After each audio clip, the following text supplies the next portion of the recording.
Conservative Brexiteers have reacted angrily to the Prime Minister's talks with Jeremy Corbyn and predicted open revolt. So let's get the views of the chairman of the Eurosceptic group of Conservative MPs, the ERG, Jacob Rees-Mogg, who joins us now. Thank you very much for being with us this morning. So does it fill you with optimism that Jeremy Corbyn is now part of the Brexit process? I think having Jeremy Corbyn as part of the Brexit process is a mistake. That he is not sympathetic to the government, obviously, and is a Remainer. So what you've got is two Remainers trying to work out how we should leave, ignoring the 17.4 million people who voted to leave, and ignoring the fact that Parliament has legislated not just once but twice for us to leave with or without a deal in both the Article 50 Act and in the Withdrawal Act. The thing is, you say that Parliament has legislated to leave without a deal, but it's also voted consistently against leaving without a deal. And as Theresa May says this morning, the reason she's had to reach out to get a compromise with Jeremy Corbyn is because she simply can't rely on Conservatives on her own side to back the deal. They forced her hand. Well, I think that's an odd way of looking at it. The reason the Prime Minister hasn't been able to get all Conservative MPs to back her deal is that she failed to deliver on the promises she made in the Conservative Party manifesto, in the Lancaster House speech and in the Mansion House speech. She came back with a deal that potentially led to a division between Great Britain and Northern Ireland. So the reason she's in difficulties is her own creation. It's not forced upon her. But at the same time, the Conservative Party has failed to back the deal on the table. It's failed to get enough support for a no-deal exit, which some on the backbenchers would like to see. So what is the solution? Well, I would question the failed to get enough support for a no deal. That you're quite right that Parliament has passed motions objecting to a no deal Brexit, but it passed a law, indeed two laws, that provided us for us to leave on the 29th of March, subsequently delayed.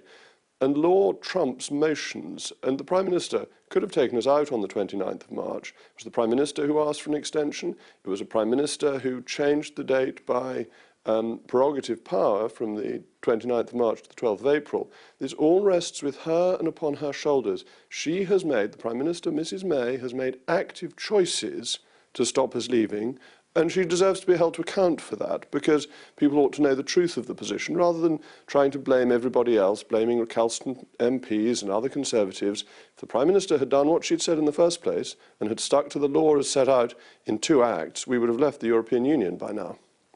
I wonder, though, if actually there is an argument that Conservative Brexiteers like yourself do need to shoulder some of the blame if, as many expect, the talks with Jeremy Corbyn lead to a softer Brexit or indeed no Brexit at all. I mean, you've consistently whipped opinion against Theresa May's deal. You described it as risking making Britain a slave state to the EU, of risking paying £39 billion for nothing. I mean, it's no surprise she's failed to get the support when people such as yourselves have been so opposed to the deal, even though you did have the last-minute conversion.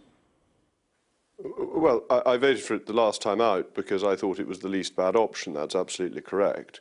But the least bad option because of the way decisions are being made by the government. What I said about a slave state and 39 billion for nothing remain absolutely true, that Mrs May's deal would leave us for 21 months subject to EU law and EU judges without any say over it at all, and paying £39 billion without any guarantee of a free trade deal.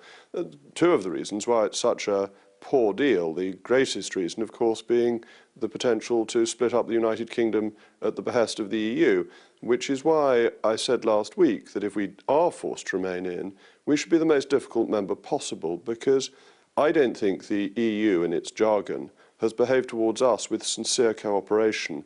I don't think sincere cooperation could possibly include trying to break up the unity of a member state when it leaves the European Union. And therefore I think we no longer are obliged to follow sincere cooperation in return.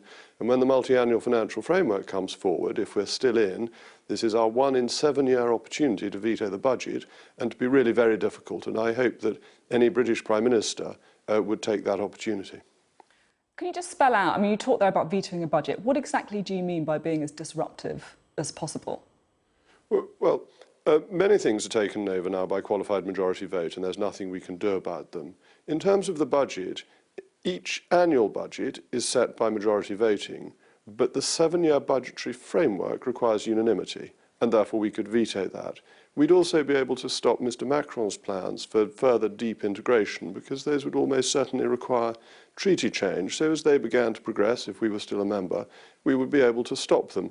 So I think it's trying to stop further integration and trying to ensure that it doesn't cost us any more money. So these would be things that weren't just difficult for their own sake, but were also in the British national interest if we were still a member state. You see, listening to you speak, it sounds as if we have an awful lot of power while being a member of the European Union, when I actually thought that the whole point of trying to leave was to get sovereignty back. I know some people have said that in response to what I said, but I don't think they're looking at the detail.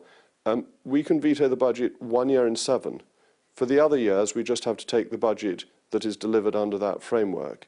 All our laws on agriculture, on fishing, on trade come from the European Union, and we can be outvoted. We are one of 28 members. That we can't set our own VAT system in detail. We can't take VAT off domestic fuel, for example. Little things like that that are very important to people's livelihoods. They're set by the European Union. We can't control our borders. So no, this doesn't undermine the general view that far too many laws come from the European Union and that we don't have democratic control over it. But what it does show is that if they keep us in, if they haven't behaved with sincere cooperation, what is sauce for the goose is sauce for the gander. So I wonder, then, we're talking about the possibility of staying in the European Union longer than many people expected. Are you going to be voting in the European Parliament elections, or do you think the Conservative Party should veto them if they happen? Oh, well, if we're still in, of course we should have European elections. It would be quite wrong. And it's fascinating, all the people who want to stay in the European Union rather dislike democracy. They don't much want the next set of European elections, and they certainly didn't like the referendum. And this is part of the problem with the EU, that it's a scheme of imposing things on people rather than on having proper democratic engagement. But yes, if we had those elections, I would vote in them, and I would always vote for a Conservative candidate. Talking about another election, lots of people are thinking that it may be that a general election is around the corner. Are you concerned, like some of your colleagues, that by inviting Jeremy Corbyn in to thrash out a Brexit compromise, Theresa May risks legitimising him and potentially putting him into number 10?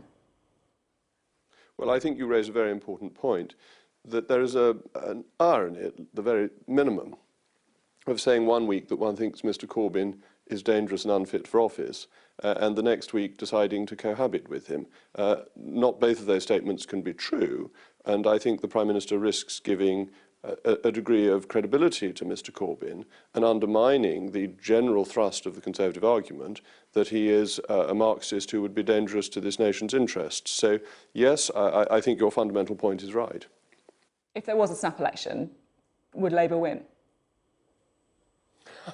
That's a really interesting question. If you look at the Newport by-election, both the Labour Party and the Tory Party saw their vote fall, theirs by slightly more than ours. Neither party is in touch with all of its electorate. So 70% of Conservative voters now identify as Leavers, and the Labour Party has two electorates, one that is very pro-Remain and one that is very pro-Leave.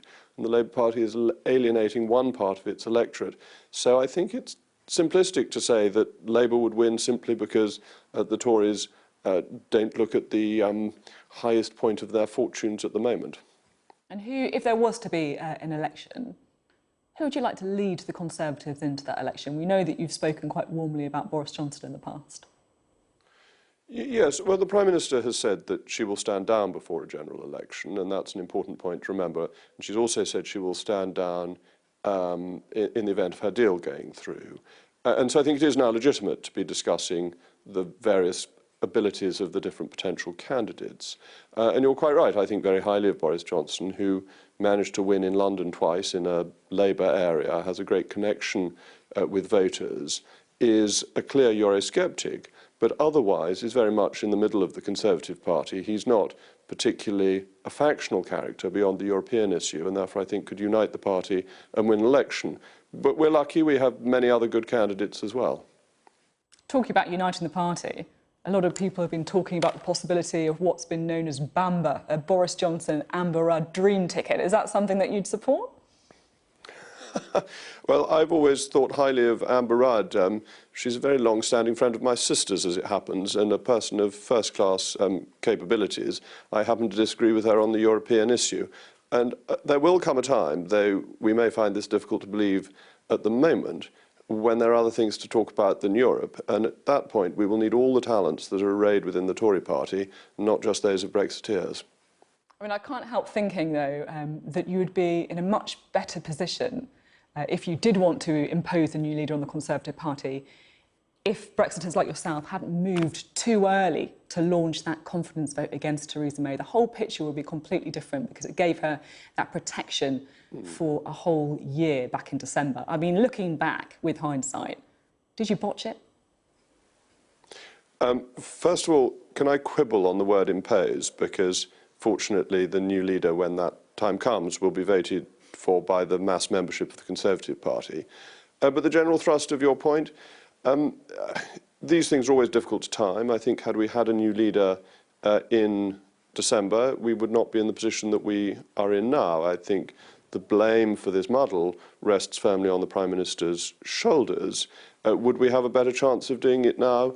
It's very difficult. Bear in mind, 2/3 of backbenchers voted against the Prime Minister last time, and the payroll is always likely to vote for a leader of the party, because otherwise members of the payroll ought to resign. So would we have a better chance now? It's hard to know, but what's done is done. It's no good crying over spilt milk.